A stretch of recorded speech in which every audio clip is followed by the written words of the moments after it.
Hello and welcome to another video from Between the Ropes TV. Guys, we've got another hot topic to discuss. We've got some news from Misfits, tag team boxing.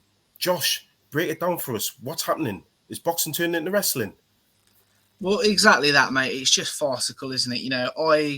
I'm not the only one, but more than most have probably been quite vocal against this whole Misfits pantomime rubbish. I was worried about this and posted about it on our social medias over the weekend. I was worried when KSI said that they've got a announcement that's going to change the face of boxing. And I tongue-in-cheek sort of said, I hope the announcement is no more KSI in boxing. But obviously it wasn't going to be that.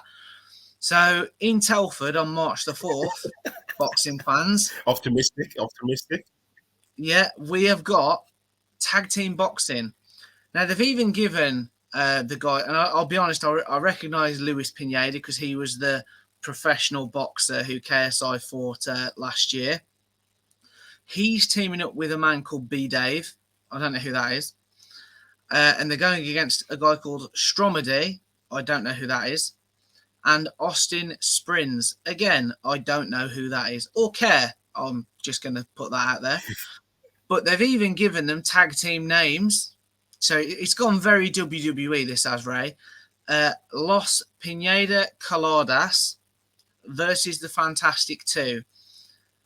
Wow. Now, I've got no idea what the rules is going to be for this and how this is going to work. Also, a bit of an issue in boxing is the tagging element because you've got gloves on. So I am literally thinking here now, old school WWE, where you would get people diving, make the tag. Don't see how it's going to work. But more importantly, and not to go on, but we have spoken about this topic time and time again, Ray. And I have said my concerns about this is people getting hurt and then all the journalists take boxing to bits because they won't differentiate. It's all well and good Carla Sauerland saying in the media week for Eubank Smith about how, no, it's crossover boxing, it's different. No, it's not. Because to a casual fan, which, let's be honest, I hate the term, but we're hardcore boxing fans who will tune into anything boxing related. Or at least we thought that was the case before this Misfits thing started, because we don't tend to tune into too much of that.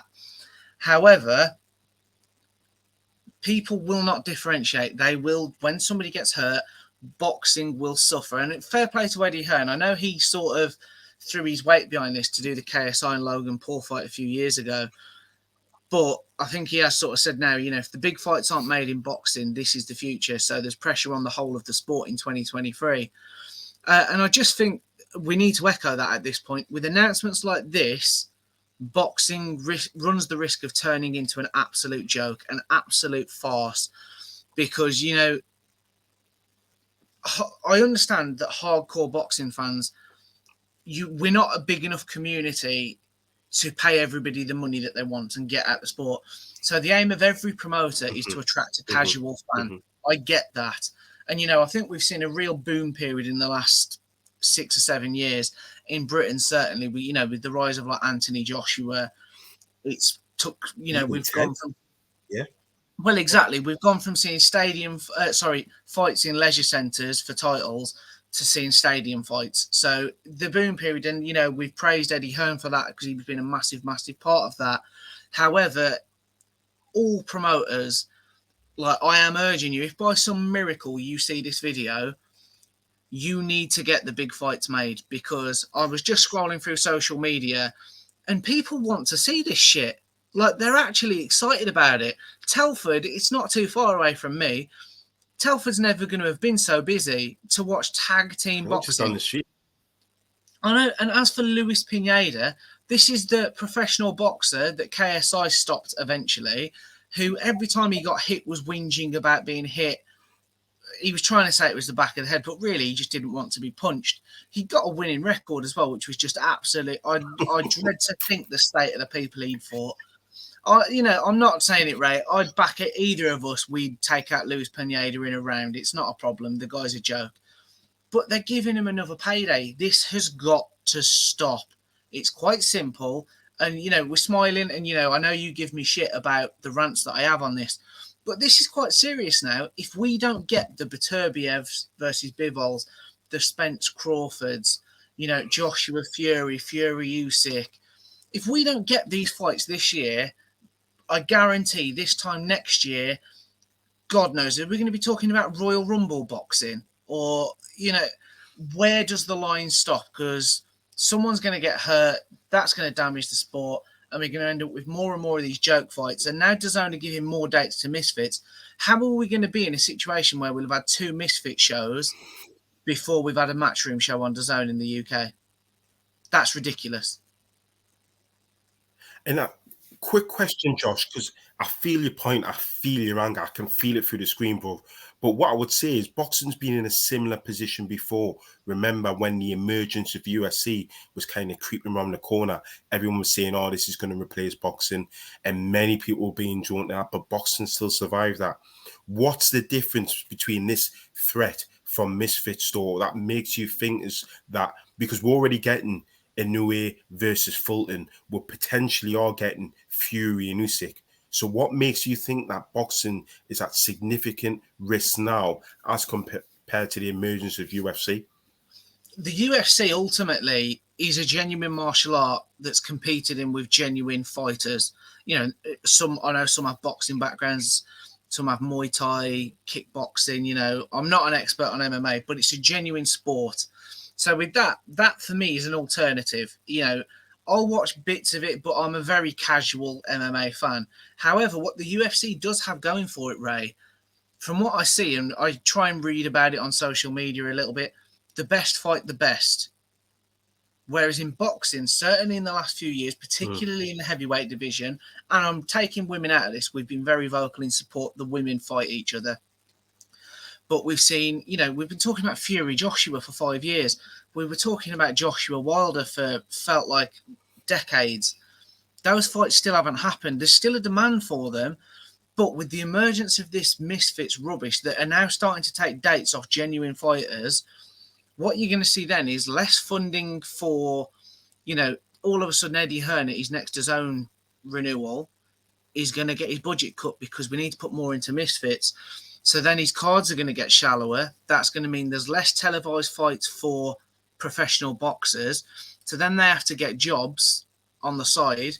So then the quality of British boxing goes down because, if you're having to work 50 hours a week and then train around it, of course you're not going to be as good at boxing as you possibly could be.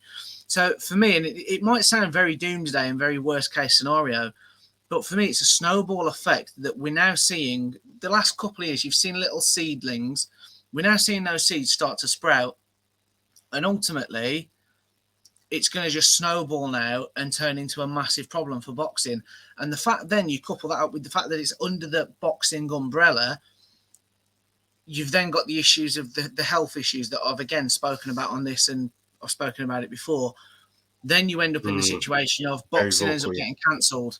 That's the issue for me that we've got to avoid. So as I said, promoters, fighters, fight each other, or there's going to be nobody to fight. Or if you're lucky, if you're Anthony Joshua, you might get to fight KSI, and KSI will be the A side. That'll be the ridiculous thing. Yeah, and it's a subject that we haven't actually touched upon, Josh. In the future, I'm talking about 5, 6, maybe 7, 8 years from now. There's already a real threat of boxing being removed from the 2028 Olympics and not having boxing as an Olympic sport. Usually, every 4 years, you're looking forward to a plethora of talent turning over. If that doesn't happen, that diminishes the sport even more. So, real crucial points you've made there, Josh. But I still think boxing can survive. Clearly, you feel as though the sport faces a genuine threat. Guys, you need to let us know your thoughts. You've heard the rant from Josh. Sorry, I was just going to say, it can survive, no doubt at all. But we need to just cut through the bullshit. Promoters need to leave their egos at the door and get the fights made. If they do that, we'll kick this Misfits crap into touch. If we don't do that, that's when it snowballs. Fair enough. Strong points there from Josh. Leave your crap at the door. That's where he likes it. Guys, you've heard his rant. Leave your comments. in the comment section. Do you agree with Josh? If you disagree, let us know your thoughts. Plenty more content to come, guys, in the next few days and coming week. And stay tuned for the next video. Take care.